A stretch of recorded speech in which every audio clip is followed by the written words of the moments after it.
We're going back to the GX era and into the magnificently horrific Season 3 nonetheless, with the Venom archetype used by Professor Cobra in Yu-Gi-Oh! GX in a grand total of one duel where he was defeated by Judah and then never seen again. And yeah, he was the one helping Yubel as well, so yeah. Anyway, now it only makes me wonder why this archetype was even considered to, well, be put into the printing process. So yeah, it's a reptile-based archetype, which is already underrepresented as it is, because reptile is the most underrepresented monster category in the game. But hey, something good can always come out of an underrated monster type. So let's take a look at their cards, shall we, and see if there's anything that can be potentially considered good about them. We start off with their field spell of all things, Venom Swamp. During each player's end phase, place one Venom counter on each face-up monster except Venom monsters. Monsters lose 500 attack for each Venom counter on them, and destroy a monster if its attack becomes 0 by this effect. Okay, so the reason why I am showing a field spell right out the gate like this is because the archetype literally lives and dies by this field spell. They run this thing at 3 at all times. They used to even run at 3 terraforming, but now that terraforming is limited because of Mystic Mine, well, good luck with that. The archetype's gimmick are precisely these Venom counters and this painfully and sluggishly slow attack reduction, which destroys the monster if its attack reaches 0. And yeah, it's sluggish and slow because it applies during the end phase for some reason, as opposed to the standby phase like a better counter-based archetype like Claudians. So essentially, you run this out of obligation because there's simply no better choices. Although, why would you even play Venoms in the first place, since there are so many better, even reptile-based archetypes such as aliens or even worms when we're on topic of reptile-based archetypes. Anyway, let's start off with the monster lineup. First of which we have Venom Cobra, which is a level 4 vanilla with 100 attack and 2000 defense, and you don't run this unless you're actively running a build involving Rescue Rabbit and Unexpected Die. The end. Goodbye. Then we have the effect monsters, first of which is Venom Snake, which is a level 3 with 1200 attack and 600 defense, and once per turn you can place a Venom counter on a monster your opponent controls, and if you activate this effect, this card cannot attack during this turn. It's slow, barely even playable, and it's basically outclassed by its level 4 variant, which is Venom Serpent, which has 1000 attack and 800 defense. And once per turn you can place a Venom counter on one monster your opponent controls, but the attack prevention is not present here. Alright, so yeah, again, it's the exact same effect, but it does not prevent itself from attacking, which is nice on overall improvement over Venom Snake, but it's slow. Again, it's so painfully slow that I cannot put it into words. And not to mention, most of the monsters that you'd want to actually affect with this are immune to targeting, so yeah, good luck with even trying to pull these effects off, and let alone let Venom Swamp's effect actually take place, because again, it's a field spell that when it dies, the entire archetype dies with it. So it does not have any protection on the field. So yeah, and not to mention that this kind of monster barely survives even your own turn before it actually has a chance to do anything, because its lack of stats, and of course the opponent actually might have some other floodgates which it might use to actually get rid of said monsters. So yeah, and their first tribute monster is Venom Boa, which has the exact same effect as Venom Snake, but it only places 2 counters instead of 1. So essentially, this is a level 5 with 1600 attack, which is already as bad enough as it is, and not to mention, again, the field spell. All of these effects basically require the field spell, which is very easily removable, and that's why it's one of the worst. That's one of the why this lineup of main deck monsters is one of the worst in the game. So yeah, they only serve as tribute fodder for their boss monsters, which they can barely even summon. First of which is Phenomenon, the King of Poisonous Snakes, which is a level 8 monster with 0 attack and defense, and cannot be special summoned by another effect monster's effect for some reason. And this card is unaffected by Venom Swamp, because of course it is, and this card gains a 500 attack for each reptile type monster in your graveyard. And when this card is destroyed by battle and sent to the graveyard, you can banish one other reptile type monster from your graveyard and special summon that target. Special summon this card, sorry.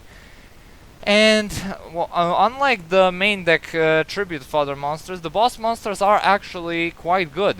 Well, for their time period, I should stress. This actually used to be pretty decent protection back in the day, since this card can basically keep coming back to protect you from battle, if anything. So yeah, for some reason you cannot use Mystic Tomato, you cannot crash Mystic Tomato into something and float into this thing, because if you could, then I would have actually called this card a lot better, because it's one of the most consistent ways you could actually summon it back in the day.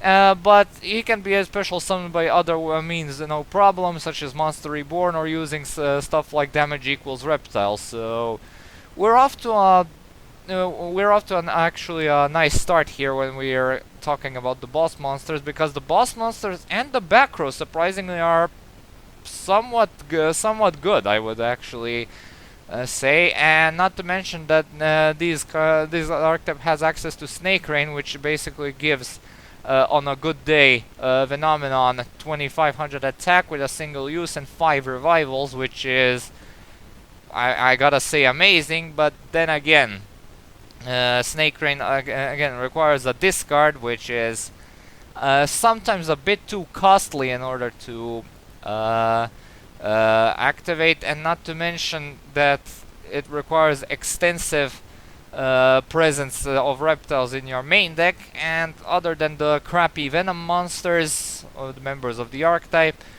there are not that many good targets for a reptile for Snake Rain to dump. So if by any chance there's an Archetype of reptile monsters with decent graveyard effects, Snake Rain might skyrocket in terms of price, and not to mention it would actually it might actually improve Phenomenon builds. So yeah, and yeah, he's actually has the very good protection from battle. But what about card effects? Well, he actually lacks protection from card effects. However, that was somewhat the plan here, because here we have Phenomenaga, the deity of poisonous snakes, which is the ultimate boss monster of this archetype, and cannot be normal summoned or set, and must be special summoned with Rise of the Snake deity and her own effects, and cannot be special summoned by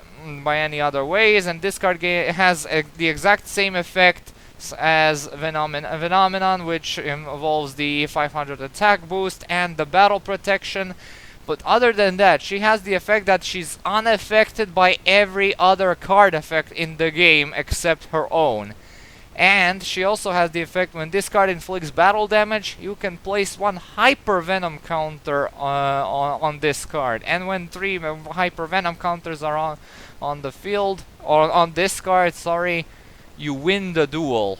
Okay, so first things first.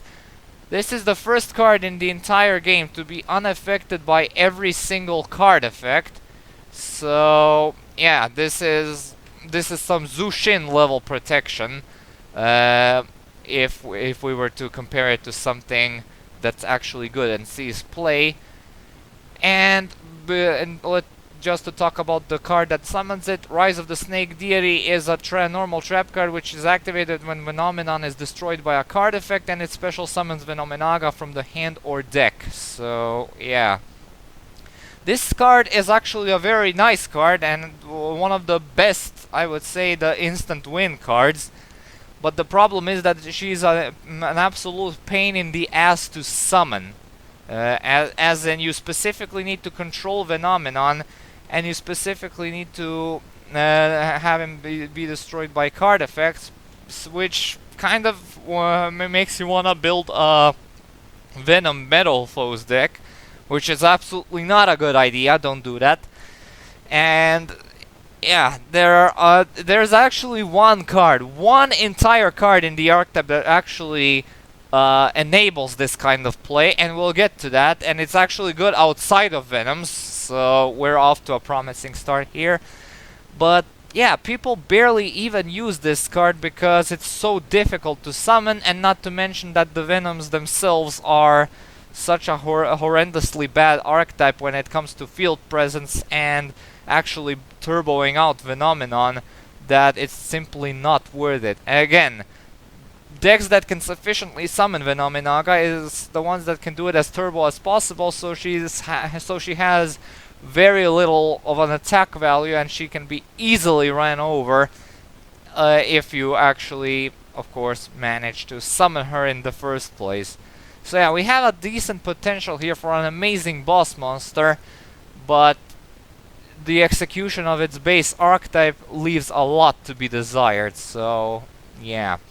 Alright, now moving on to their other spell and trap support. Other than the field spell, the archetype has only one other spell card, which is Venom Shot, which you can only activate if you control a face-up Venom monster, Venominaga, or Phenomenon, the king of poisonous snakes.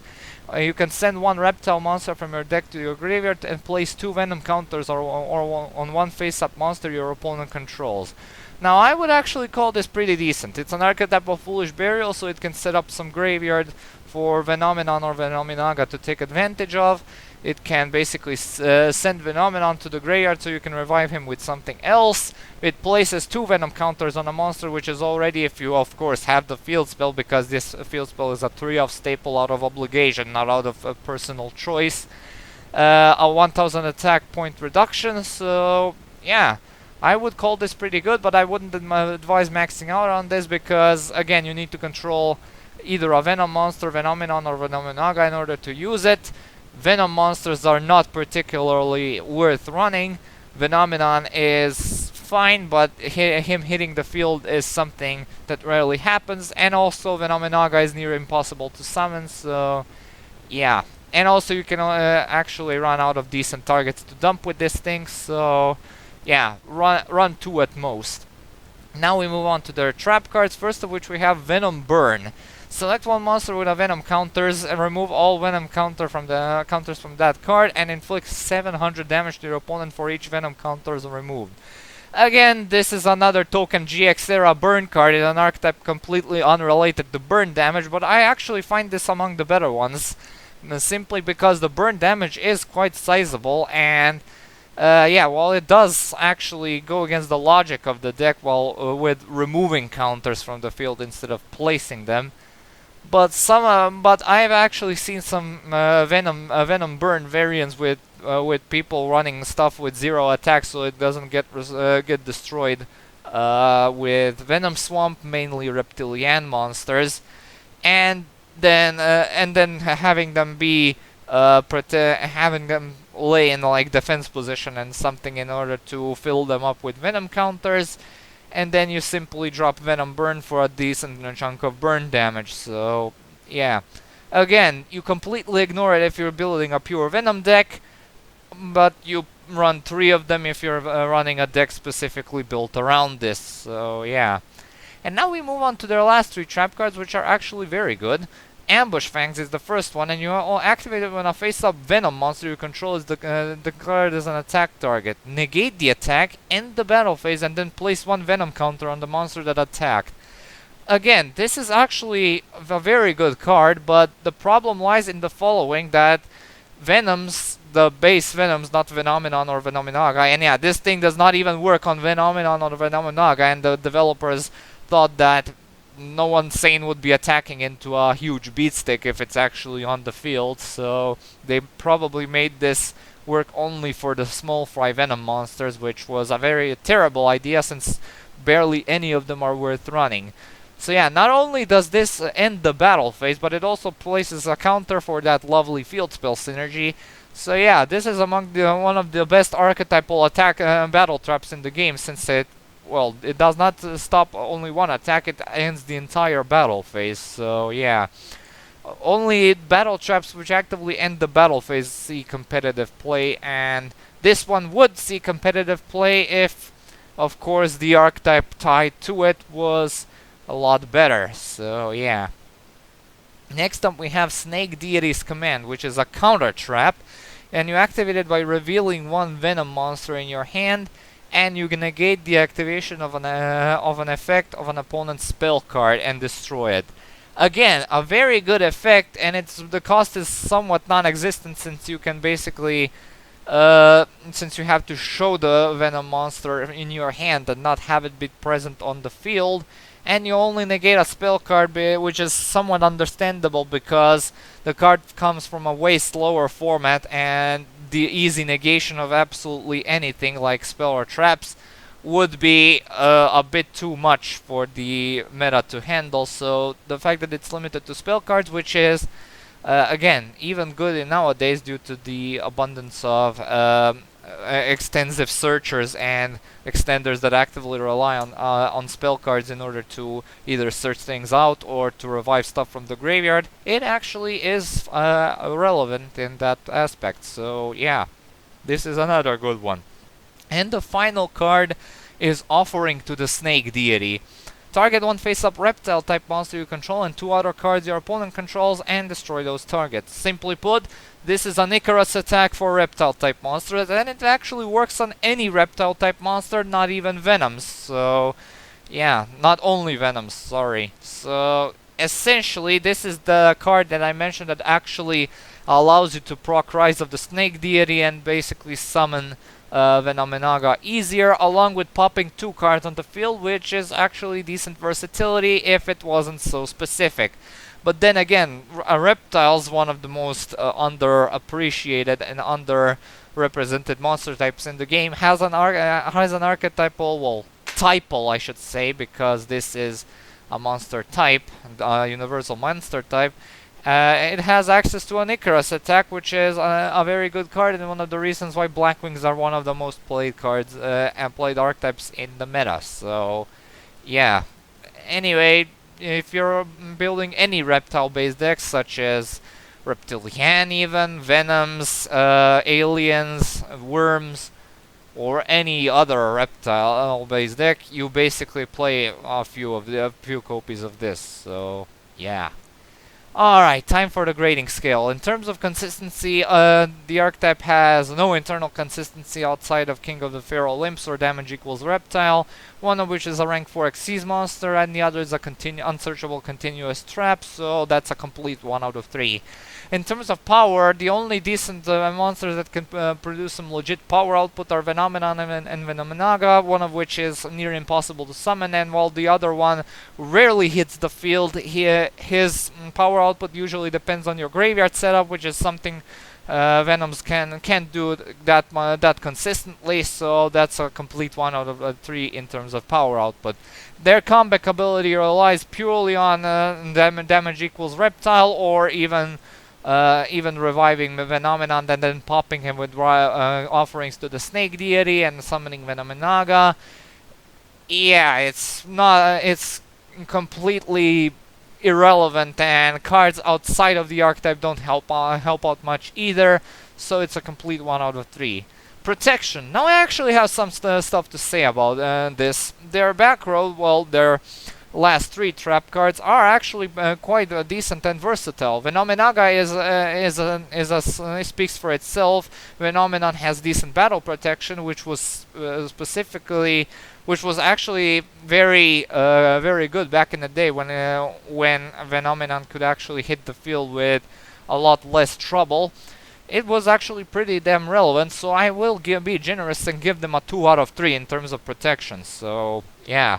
And as for the versatility, basically anything you splash them into, or basically anything you decide to splash into Venoms, is not going to be changing any games or duels, and in fact the Venoms are going to be a hindrance to whatever they're played alongside. So yeah, that's absolutely a 1 out of 3 in terms of versatility. So yeah, this is by far one of the most awkwardly managed archetype I have seen in a good while. You can kind of see what they were going for with this archetypal design, with the Venom Swamp getting being on the in the game all the time, and not to mention if the opponent actually gives you a set rotation with magical midbreaker field, it's basically game over for Venoms, because their field spell is just that important to them. And not to mention, there are not many cards in the game which can actively protect active field spell other than Field Barrier, which is again an unsearchable continuous spell. So yeah, it's not getting anywhere in terms of meta viability. Uh, can Venoms actually be improved? Well, maybe if they actually if they actually give a shit about designing their smaller monsters, then yeah, absolutely.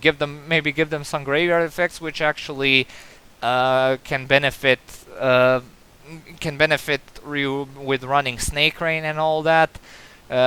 Maybe improve their maybe give them retrains while keeping the original effects and removing all the unnecessary downsides. Give them something else in terms of what they can do after after the monster has been inflicted with a venom counter. Basically, do what Cubics did. Cubics are one of the better counter spewing archetypes out there, and yeah, Cubics utilize their counters to the fullest, and not to mention they actually have very formidable disruption effects when their counters are applied, but that also comes at a cost of their effects being horrifically long, on the lines of Noble Knight's effects long. So essentially, yeah, I'll be talking about Cubics as well, not just yet, but quite soon. So I'll probably tell you more about that when that time comes. So yeah, those were Venoms, and this is the end of this video. So thank you all so much for watching. Stay tuned for more Rizbook and updates. Comment, like, and subscribe. Be sure to check out my Patreon when you got the time. Maybe drop a few donations if you feel like it. And as usual, I'll upload the next vid whenever I can. The next time we'll be going back to the Duel Monsters era once more. So see you all and have a good day. Peace.